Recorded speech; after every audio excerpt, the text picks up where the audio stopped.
আসসালামু আলাইকুম। বিশ্বের মধ্যে বাংলাদেশই মনে হয় একমাত্র দেশ পাগল দিয়ে ভরে গেছে পুরা দেশ।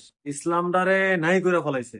এখন তাও মানুষ একটু সামাজিক যোগাযোগ মাধ্যম আসার কারণে মানুষ একটু অনেক জিনিস দেখতে পারে যেসব কিছু আগে দেখতে পারতো না। কুসংস্কার থেকে মানুষ আস্তে আস্তে বাইর হইতেছে, কিন্তু এইখানে তারপর বসে। এমন এমন কিছু জায়গায় এত এই যে দেখেন, কুসংস্কার, এত শিরকি, এই যে কুমিরের জন্য সন্তানরা কান্নাকাটি একবারে পুরা অবস্থা এই খারাপ যে করে দেখেন ফেলাইতেছে। কুমিরের এই যে এইসব কুমিরের কাছে মানুষ এসে এখনো কিভাবে আছে, ওনারা আর্তনাদ শুধুমাত্র করতেছে বাংলাদেশে দেখুন। আছে, অন্য কোথাও নাই। যত এই যেসব দেশের থেকে আমরা মানে অনুপ্রেরণা পাই, যেসব দেশ হইছে ইসলামের মেইন কেন্দ্রবিন্দু, যেসব দেশ আমরা হিসাবে ধরি, ওইসব দেশও এত পাগল নাই যত পাগল আছে বাংলাদেশে। সব দেশেও এত কুসংস্কার শিরকি নেই যত শির্ক, যত কুসংস্কার আছে বাংলাদেশে। চিন্তা করে মানে এগুলা মানুষের কাজ?